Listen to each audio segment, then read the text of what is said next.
General Musharraf के दौर में ये एक साहब हैं, पाकिस्तान क्रिकेट बोर्ड के सरबराह भी रहे, चेयरमैन और कौमी कमीशन बराए इंसानी तरक्की के भी सरबराह रहे, डॉक्टर नसीम अशरफ साहब। इन्होंने किताब लिखी है जिसका अंग्रेजी में नाम है रिंग साइड। तो उसमें जनाब ने फरमाया क्या है, बातें बहुत है लेकिन जो चीज़ हमने करनी है मुख्तसर वक्त में वो आपके लिए बहुत इंटरेस्टिंग है।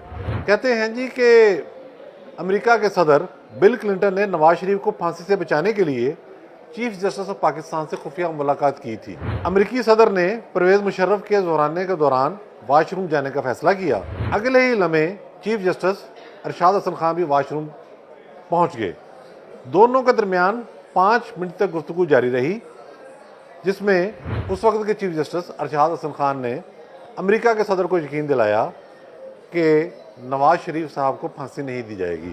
हमारे मुल्क में सच सबको उस वक्त याद आता है जब कोई बंदा अपनी सीट पर ना रहे। ये तमाशा है। अब देखना ये भी है वो सच होता है या अपना ओहदा चले जाने के बाद कोई शख्स अपनी अहमियत जताने के लिए कोई बात कर देता है। ये पॉइंट भी नोट करने के काबिल है। एक कंट्रोवर्सी पिछले दिनों उठी है जिसके सारे किरदार मशकूक हैं। वो जो कहा है, किसी शायर ने क्या खूब कहा है, झूठों ने झूठों से कहा है झूठ बोलो।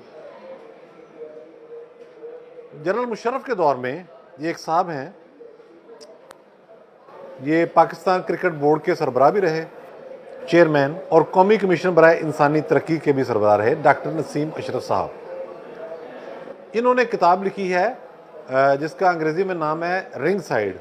ये उर्दू में भी इसका तर्जुमा आ रहा है। इसकी तकरीबन उनमें पेशावर में हुई है। तो उसमें जनाब ने फरमाया क्या है, बातें बहुत है लेकिन जो चीज़ हमने करनी है मुख्तसर वक्त में वो आपके लिए बहुत इंटरेस्टिंग है। कहते हैं जी कि अमेरिका के सदर बिल क्लिंटन ने नवाज शरीफ को फांसी से बचाने के लिए चीफ जस्टिस ऑफ पाकिस्तान से खुफिया मुलाकात की थी। कहाँ की थी अब आगे आपको ये बताते हैं। ये और दिलचस्प बात है। लिखते हैं कि अमेरिकी सदर ने परवेज मुशर्रफ के जोराने के दौरान वाशरूम जाने का फैसला किया। अगले ही लम्हे चीफ जस्टिस अरशाद हसन खान भी वाशरूम पहुंच गए। दोनों के दरमियान 5 मिनट तक गुफ्तगू जारी रही, जिसमें उस वक्त के चीफ जस्टिस अरशाद हसन खान ने अमेरिका के सदर को यकीन दिलाया कि नवाज शरीफ साहब को फांसी नहीं दी जाएगी। ये सारा मामला उस वक्त का है जब मुशर्रफ ने नवाज शरीफ को उनका तख्ता उल्टा मार्शल लॉ लगाकर, और उसके बाद अपनी टीम लेके आए। उसी टीम में ये साहब भी शामिल थे। अच्छा, इस दौरान ये वाकया हुआ, बिल्कुल हुआ कि बिल क्लिंटन पाकिस्तान आए और पाकिस्तान आने के बाद उन्होंने कौम से खिताब किया। ये भी दिलचस्प बात है, बहुत दिलचस्प बात है कि अमेरिका का सदर पाकिस्तान आ रहा है और पाकिस्तानी कौम से खिताब कर रहा है। उसमें एक फ़िक्रा कहा उन्होंने जिसका मफहूम ये था कि नवाज शरीफ को फांसी ना दी जाए। वो फ़िक्रा क्या था? ज़ाहिर है डिप्लोमेटिक लैंग्वेज होती है, बेशक सदर हो, अमेरिका का सदर हो। उन्होंने कहा कि नवाज शरीफ को कोई जिस्मानी नुकसान नहीं पहुंचना चाहिए। ये बात दुरुस्त है। और ये बात भी दुरुस्त है कि जनरल मुशर्रफ नवाज शरीफ को फांसी देना चाह रहे थे। मुशर्रफ के जहन में किसी ने यह डाल दिया था कि फ़ौज ने पहले सिंध से ताल्लुक़ रखने वाले वज़ीर-ए-आज़म को फांसी दी, जुल्फ़िकार अली भुट्टो साहब को। तो उससे एक बहुत ज़्यादा बैकलैश आया हुआ है। अवाम के अंदर बड़ी ग्रीवियंस है, सिंधी अवाम में खुसूसन। तो उनको किसी ने मशवरा दिया जो इंतहाई अहम कहना था कि अगर पंजाब के वज़ीर-ए-आज़म को भी फांसी दे दी जाए तो बैलेंस हो जाएगा। हालांकि बैलेंस नहीं होना था, उसके नतीजे में यहाँ से भी तूफान उठना था जो संभालना मुश्किल हो जाता। बहरहाल ये प्लान था। 13 साजिश केस जो कि एक जाली केस था, उसमें नवाज शरीफ साहब को सजाए मौत सुनाने का आर्डर दिया जनरल मुशर्रफ ने कि सजाए मौत दी जाए। जब ये केस चला खसूसी अदालत में तो उसके जज ने सारी बातें सुनी। जितने लोग इसमें को एक्यूज थे उन सबको बरी कर दिया गया और साबिक वज़ीर-ए-आज़म जो साबिक वज़ीर-ए-आज़म थे, गिरफ्तार थे नवाज शरीफ साहब, उनको उम्र कैद की सज़ा दे दी। हुकूमत इस केस के खिलाफ चली गई हाई कोर्ट और उन्होंने कहा कि इस सज़ा को उम्र कैद को सज़ाए मौत में कन्वर्ट किया जाए। यानी कि जनरल मुशर्रफ नवाज शरीफ को फांसी पर लटकाना चाहते थे। अमेरिका इस मामले में क्यों आया ये भी समझना होगा। ये कारगिल का मामला था। जब नवाज शरीफ कारगिल जंग के दौरान अमेरिका गए और जाकर कहा जी कि भारत हमारे साथ ज्यादती कर रहा है, तो अमेरिका के सदर क्लिंटन ने सैटेलाइट की तस्वीर उनके सामने रख दी कि यहाँ पहले कौन आया है और मामला क्या है। उन्होंने फ़ोन किया उस वक्त के जो भारतीय वज़ीर-ए-आज़म थे वाजपेयी साहब, उन्होंने कहा जी आप वाशिंगटन आ जाए तो नवाज शरीफ के साथ आपका इस मामले पर पैचअप करा देते हैं। तो वाजपेयी साहब ने साफ इनकार कर दिया उन्होंने कहा जी हमने नहीं आना, जिन्होंने हमला शुरू किया वो ख़त्म करें, दूसरी सूरत ये है कि जंग होगी। फिर जाहिर है उसके बाद हमारे जो वहाँ ट्रूप्स थे या जो लोग गए हुए थे वो वापस आए, बड़ा उनका जानी नुकसान हुआ। ये एक पहलू है। अब देखें बात का बतंगड़ कैसे बनता है।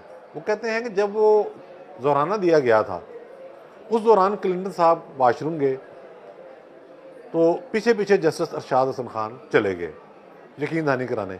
आपको इल्म होना चाहिए कि अमेरिका के सदर की सिक्योरिटी इतनी सख्त होती है कि वो जब किसी कमरे में कॉन्फ्रेंस के दौरान भी बैठता है तो दाएं बाएं उनके अपने सिक्योरिटी एहलकार होते हैं। यहाँ ये वाक़या भी हो चुका है कि मुशर्रफ दौर में एक मरतबा जब प्रेसिडेंट बुश पाकिस्तान के दौरे पर आए तो उन्होंने जनरल मुशर्रफ को, जो सदर भी थे और आर्मी चीफ भी थे, एयरपोर्ट आने से मना कर दिया था। तो ये बात ही अहम कहना है कि वो वाशरूम गए और चीफ जस्टिस अरशाद हसन खान पीछे पीछे चले गए और जाके उन्होंने बात की कि जिन वाशरूम को फांसी नहीं दी जा रही। अच्छा, इस पर गवाही किसकी आई है? मिशाल हुसैन साहब की, जिनकी सारी बातें अपनी जगह क्वेश्चनेबल होती हैं। वो कहते हैं जी मुझे तो जस्टिस अरशाद हसन खान ने ये बात खुद बताई थी, बेकर उन्होंने आपको खुद भी बताई थी कि मैं पीछे गया था और मैंने जाके ये रिक्वेस्ट की थी और जनरल मुशर्रफ के ब्याह पर की थी कि मैं पब्लिकली नहीं बताना चाह रहा, मैं आपको अलहदी में बताना चाह रहा हूँ कि ये इस तरह से फांसी जो है नवाज शरीफ को नहीं दी जाएगी। तो बात यह है कि वो कहाँ के सच्चे थे और आपकी बात पर हम कहाँ तक यकीन कर सकते हैं? हम जनरल मुशर्रफ की बात पर कहाँ तक यकीन कर सकते हैं? त्यारा है यकीन केस तो जनरल मुशर्रफ का अपना जुर्म था, जो अपनी किताब में माना भी उन्होंने कि जहाज़ लेके मैं ऊपर फिर रहा था। जब फौज ने नीचे कंट्रोल संभाला एयरपोर्ट का तो मैंने GOC से कहा, मुझे यकीन नहीं आ रहा था ये वो है। मैंने कहा मेरे कुत्तों के नाम बताओ, क्योंकि वो पहले माजी में मेरे साथ काम कर चुका था बतौर जूनियर अफसर। उसने नाम बताया तो मैंने जहाज़ नीचे उतारा।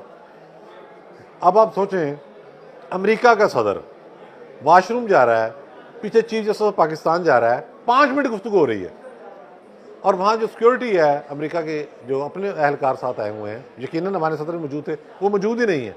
फिर पाकिस्तानी कमांडो जो वहाँ मौजूद थे वो क्या कर रहे थे? जब तक वो कमोड में अपने कैबिन में ना चले जाएं उस वक्त तो बाहर वो हाथ धो रहे थे तो उस वक्त गुफ्तगू की थी आपने।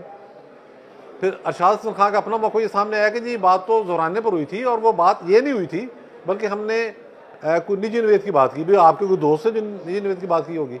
ये सारा एक ड्रामा है किताब को मशहूर करने के लिए। इसके सारे कैरेक्टर झूठे हैं, लेकिन इससे होता क्या है कि सुबकी पाकिस्तान की और पाकिस्तान के जो मुख्तदर ओहदे हैं, chief justice of Pakistan, army chief, सदर पाकिस्तान, उनकी भी सुबकी होती है।